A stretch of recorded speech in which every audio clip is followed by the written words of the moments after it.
Welcome to another episode of Dox'n Reality, and I'm your host, Mr. Paradox. Now, I went back to it. Now, it's time to take a little break from the meanwhile and the no niggas allowed, and we're going to step back and start and, renew our focus on this onslaught of worthless women. So without much talking, let's go.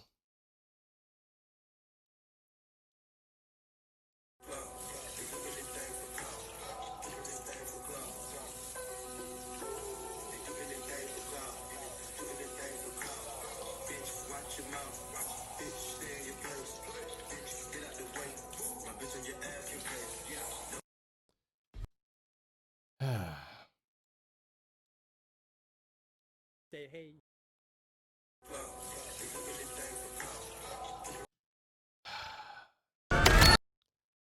Okay.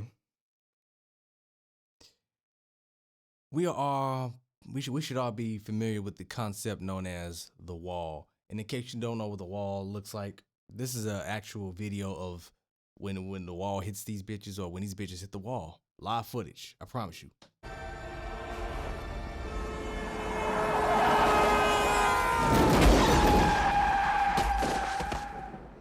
Yeah, the wall typically hits with that much force that, it breaks bones and sometimes even ends in death. But this bitch doing all this shit now, and listen to the song in the background.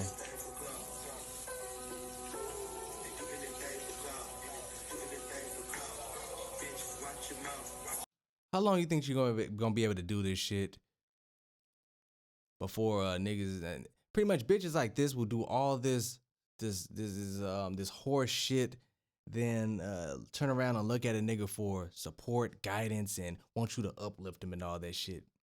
This is a prime example of why you never take whores like this seriously. Do anything for clout in the background. She put that music on. She knew what the fuck she was doing. These are fucking whores. These are not women. These are whores. Or as a thinking man's Templar would refer to them as succubi. This is the succubus in its prime habitat. Imagine how much dicks she had to suck in order to get to this level. Yep, Miami. Okay. Whole knife in her hand and everything. Threw the nigga down the stairs. Whoa.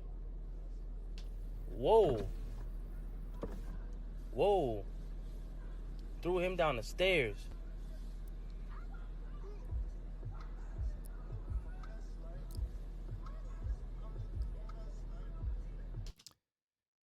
She could have killed this nigga by doing that. He could have broken his neck falling down the stairs. But as usual, nobody cares.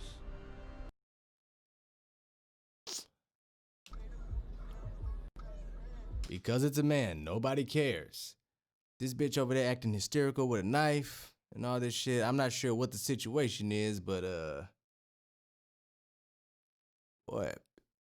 She is gonna be seen as the victim because she's a frail woman in a vulnerable state of mind. But niggas keep fucking these crazy, putting dick on these crazy hoes and expecting a different outcome. Niggas is like not defending themselves against these whores, these demons, these whatever the fuck you want to call them, these she devils. Nigga, you are lucky to be alive. You fell down fucking stairs, bruh, concrete stairs. That could have fucked up your spinal column, bruh. And this bitch almost stabbed you. I can only imagine what this conversation was like.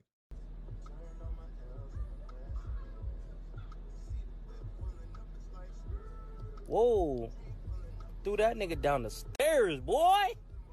I will never side with bitches like this. I don't care what the situation is. So he got caught cheating, and you push him down the stairs. You could have killed this nigga behind the fact that he stuck his dick in somebody else. I mean, you could just like throw him out the house. I mean, just say get the fuck out or whatever. But I highly doubt. You'll never hear me side with them. Never. Unless it's, you know what? Let me take that back. Unless it's justifiable, you will never hear me side with these hoes. Ever. Welcome to Miami.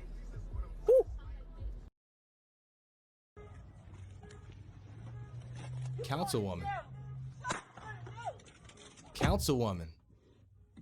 Councilwoman.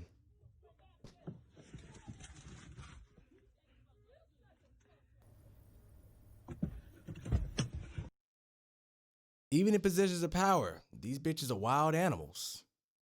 Always need to fight. Always gotta prove something to somebody. Just make sure y'all saw that.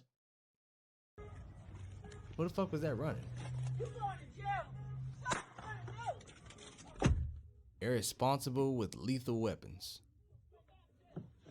Pointing guns, loaded weapons. A pistol weapon.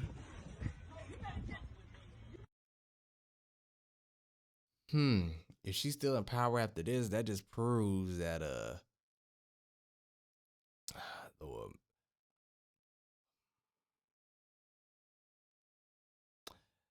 Shouts out to Tommy Sotomayor. The world treats bitches like this as the retarded stepchild. That's how the world treats them.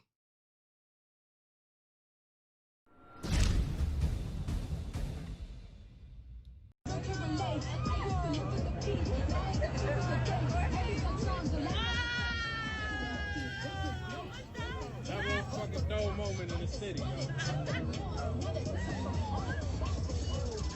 I'm pretty sure that Doug didn't even want it. And this is what the Bible refers to as confusion, damn near bestiality. Y'all say this white folks shit, but I'm just saying y'all document every fucking negative thing you do. You're not really helping your situation. Y'all are y'all biggest problem. Y'all are. No, you can't blame nobody else for this. You had somebody film this video. You sat there and did this whole ass shit. That duck is sitting there like, bro, what the fuck? I feel violated now. I might need to file a sexual assault lawsuit. I just got me too'd. This is ridiculous, bro. But somehow I think, I think they already know. Yep, and the world knows it. Next video. Say, hey, your story is so unbelievable. Hollywood wouldn't buy it. No one would buy your story. Bullshit. Hollywood buys a lot of stories and just fucks up the material. This would have made a good ass story right here. I don't mean it in that way, but it would have made an interesting. Matter of fact, this guy's story kind of sounds like that movie Out of Time with Denzel Washington and Sanaa Lathan. Yeah, that's her name. Because it's that crazy. Baron Lee has experienced and lived through the unimaginable. You shot as many times as I was. I was sure I was bleeding out. I was sure my heart was going to stop at any given time. It was an early July morning when Lee was approached by a masked man outside his home on his way to work. And I'm like, oh my God, he's going to shoot me. Unload this clip right here. He was shot a total of 9 times. This the real 50 Cent right here. Nah. Man, this the real 51 right here. The shots fired point blank. Sorry, was that tasteless? Hey, over here we got 50 Cent, but over in, overseas, 51, I think 51 was like equivalent to 50 Cent, I think. But I'm thinking in my head, who's shooting me? Because I know it's not Or my 50 ex-wife, yen. but I know who Yeah, 50 yen. Police later connected his ex-wife to 2 17-year-olds they say she conspired with to kill Lee. But here's where his story might really shock you. The 9 bullet wounds? Not the worst part of this. Lee says the hit on his life is just another chapter of 5 years of a volatile, tumultuous divorce and custody battle. I've lived it for 5 years, trying to tell this story. Lee says he's known from the minute he told his ex-wife he was filing for divorce that she was capable of terrible things. And not being able to tell. I wouldn't be surprised if there was an insurance policy in place. Yeah, I wouldn't be surprised if she put an insurance policy on him, a couple of $1 million, didn't tell him about it. Or just probably had it, just somewhere in the background without him knowing about it. And was plotting to get a couple of profit off his death. Like some of these bitches is wild out here. Even this bitch was married to this nigga. She tried to have him. People this because no one would believe me. And when I tried, everyone thought I was lying. And This is proof that men get terrorized by these hoes too. Men are victims as well. So stop all that shit that men can't be victims. I don't want to hear that shit from none of you hoes. None of you simp ass niggas either. Oh, he's a man. He's supposed to. No, shut the fuck up. Exaggerating? Yeah, it was tough. He says since 2015, things have been extremely ugly between him and his ex. He says there's been false allegations of domestic violence that temporarily had him and his son apart. Oh, that sounds normal in the nigga community. Lost my home, lost my son, lost everything I owned. Yup. See, it's universal. It's not just niggas that are going through this shit. It's you know, you got your Asians dealing with this shit too. She tried to have him clipped. Later on, Lee says his ex-wife had their son taken away by CPS for neglect, and eventually he got temporary custody. The custody battle was still ongoing when he was shot, and Lee had no choice but to watch his son continue to go to supervised visits with his mother up until her arrest last week. I'd like to see my son walk one day, be able to talk and communicate with me one day. Lee's son has a form of cerebral palsy that makes him unable to speak, walk, or sit up on his own. His primary focus is getting his son the best treatment possible. When it comes to what happened to him, he says he's trying to have faith in the legal system. And his thoughts on the alleged teenage hitmen involved? I'll tell you on camera right now, I don't blame them. I'm not even mad at the kids. Man, fuck that shit. I'd be mad at them motherfuckers. Like, first of all, how much did y'all even get paid for this? They're kids.